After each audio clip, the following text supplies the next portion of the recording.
Welcome back, Uncle Nev. We haven't seen much of you lately. No, I've been around though. Yeah, you've been busy. Yeah, very busy. But are you getting a new wharf in at Southport Marine? Yeah, doing a few development pieces here, like a new jetty, which will carry all the diving gear and all the rest of it. Should be good when it's finished. So you're getting heavily into the diving, aren't you? Yes, You'll have a boat and all that. Yeah, and of course we'll be extending on the fishing too. Good. Fishing charters, etc. Okay, so our viewers can come up from down south or down from up north, and instead of dropping in to say hello, Uncle Nev, they can actually go fishing with I hope so. That'll be really something. Yeah, right. Neville, speaking of fishing, which is what we always do, of course, our local Brisbane radio station, 1010, has a Saturday morning boating program run by John Daffy, and I was listening to John the other morning. In fact, we did a little interview there. And he mentioned, somebody rang up and talked about throwing a cast net. Now, we did that about 8 or 9 years ago, and we've neglected it ever since. And it really is something that takes a bit of skill and that people need to practice and learn, isn't it? Sure, oh yes, yeah. As a matter of fact, to throw a cast net is nothing. Once you've learned the program on how to fold it. How to actually fold it. How to actually grab hold of it. Now, before we actually do that, what do you use a cast net for?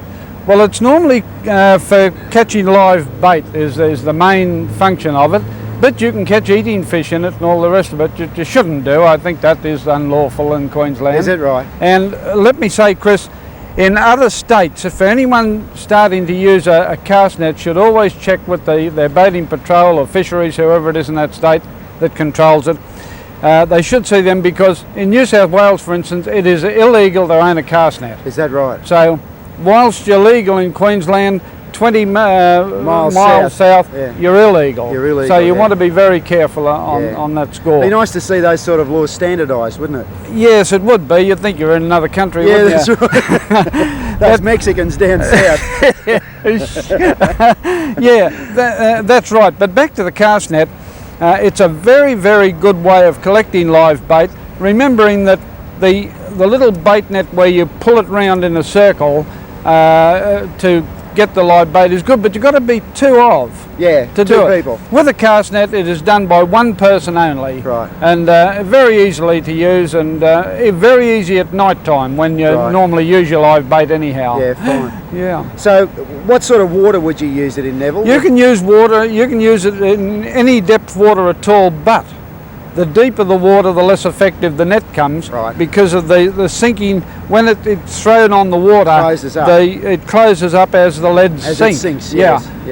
Any of the fish that are on the top of the water will be caught in this part of the net up here, and down, I suppose, to there. Yeah. Whereas the fish that are right on the bottom will be caught in the pockets in the bottom there, like us. Yeah, that's right.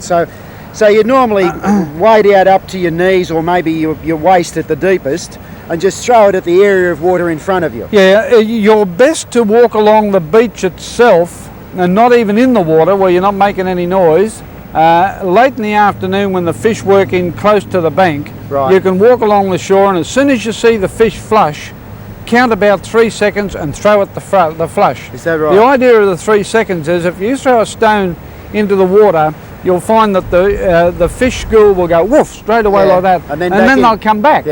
So you count that 3 seconds and then hit the flush. They've all come back. If you see them and beat them before they flush, that's fair enough. Yeah, fine. But you've got to use a bit of cunning. Let's have a look at this technique. Right. Okay.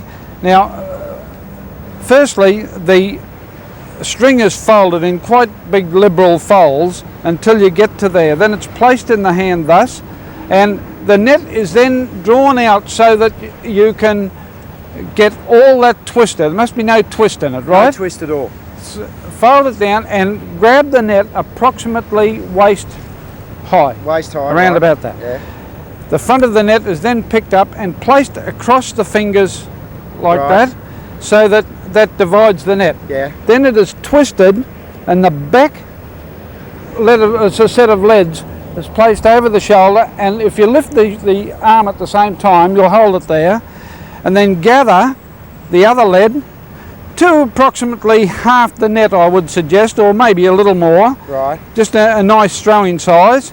And then you see that loose lump there that you've got? Just release your fingers and grab that and put it up into the hands there also. Right. And then just pull it away there, and that's the net ready to throw. Now, the longer you have that from waist high, the longer that will be, Right. and the shallower the water you can throw it in. Right. In other words, if you're waist deep Yes. and that there is Yeah, hanging you down can't throw there, it. you can't throw No, it, can you? no, that's So right. you've got to actually hold Okay, it. now- Then now- when you throw it, don't for the first go whoosh like that. Just more or less throw and let it roll off Just your ease it shoulder as you do it. I All won't throw it too hard here. Okay, yeah, just drop it back. kind of roll it off the shoulder in Okay, that fine. position. You see? All right, now it catches small bait fish. Yes. You can occasionally catch a few mullet and that sort of thing. What diameter would the net cover in a good throw? What's the diameter of the neck of the net? Well, it all depends what drop. Right. And that is the length of the net from that position to the leads Yes. is what they call a drop. Right. Well, say an 8-foot drop would have about a 10-foot circle. Okay, so you're A covering 10 foot, between 8 and 10 feet yeah. circle of water. Yeah. The net sinks down, scoops in, grabs the fish, and as you pull it out, the ones that aren't caught in the mesh are picked up in the pockets. That's right, yes. This particular net is a 9-foot drop. Right. Okay, would cover about 12 feet About 12 feet diameter. of water. Yeah. All right. Well, we might see you again next week. Maybe we can get out. Yeah, Pull sure. up, pick up a few fish. A few mackerel around at the Okay, moment. Neville. Maybe we can get into those. We'll see you next week. See you later.